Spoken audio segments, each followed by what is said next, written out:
Status check. Go Delta. Go Orion. Flight lock-in. 5, 4, 3, 2, 1, and liftoff at dawn. The dawn of Orion and a new era of American space exploration.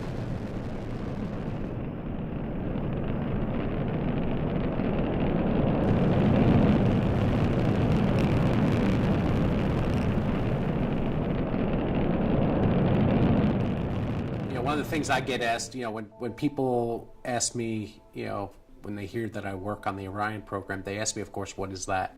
For the first time in a generation, NASA is building a new human spacecraft that will usher in a new era of space exploration. A series of increasingly challenging missions await, and this new spacecraft will take us further than we've gone before. Named after one of the largest constellations in the night sky and drawing from more than 50 years of spaceflight research and development, the Orion spacecraft is designed to meet the evolving needs of our nation's deep space exploration program for decades to come.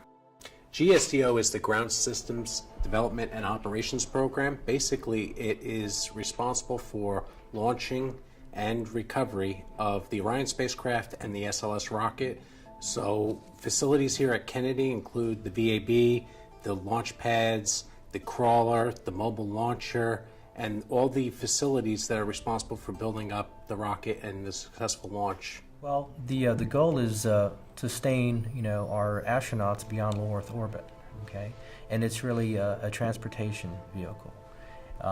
It has to be strong enough to withstand, the environments of launch and landing, as well as be strong enough to protect the astronauts in the radiation, like the Van Allen belts and so forth.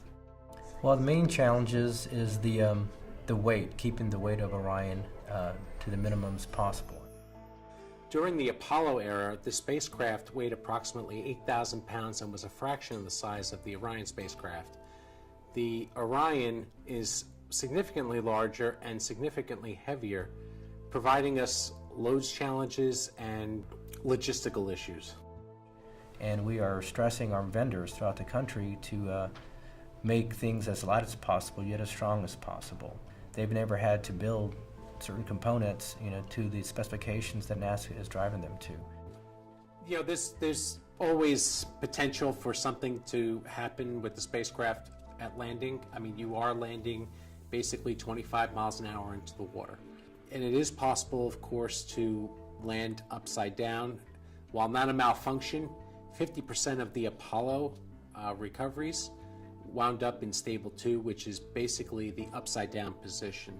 So what is on board the spacecraft is an uprighting bag, right? These are 5 bags that upright the spacecraft and put it in a stable 1 or upright position. Since we are responsible for rescuing the astronauts, we basically have to have locations all over the globe to ensure that we can get to the astronauts within a proper time frame, typically within 24 hours. We do training sessions at the Neutral Buoyancy Laboratory out in Houston with the dive teams that the Navy gives us. We also do training exercises with the Navy on board ship to bring the spacecraft in and practice those recovery methods. The dangers with it are that you're trying not to cause any damage. Especially with these early flights, we're looking to preserve all the engineering data that we're gathering. So really what it comes down to is you want to protect the hardware. It's multi-billion dollars worth of assets that you're trying to protect, but you're also trying to keep the astronauts safe. The space launch system essentially is budgeted at about $2 billion per year. And here at the Kennedy Space Center, the GSDO Ground Systems and Development Office program, they're budgeted less than $500 million per year. Well, the Orion actually, the multi-purpose crew vehicle itself takes about 3 years to outfit. We actually have drones. The intent is to have that type of support available so people will be able to watch it live. We'll also have, for the JSC team, we'll have some video on board ship that they can watch the recovery operations live. There's the capability of basically taking Orion to the moon. We intend, of course, on the first mission to go into cislunar orbit. So basically what that means is for about 3 weeks, we'll have astronauts on board. We will fly around the moon. We'll do observations of the moon and basically do a checkout of the spacecraft. We also are planning an asteroid mission of which we will take astronauts to an asteroid and basically gather samples and come back to Earth orbit.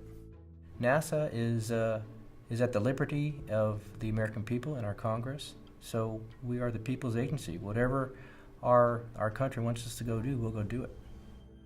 Earth is a limited place, and like explorers of the past, humanity has always sought to go beyond and exceed the expectations and to go further. Carl Sagan said it best that we're one step away from extinction, and if you believe in what he said, humanity's future is in the stars, for we are stardust.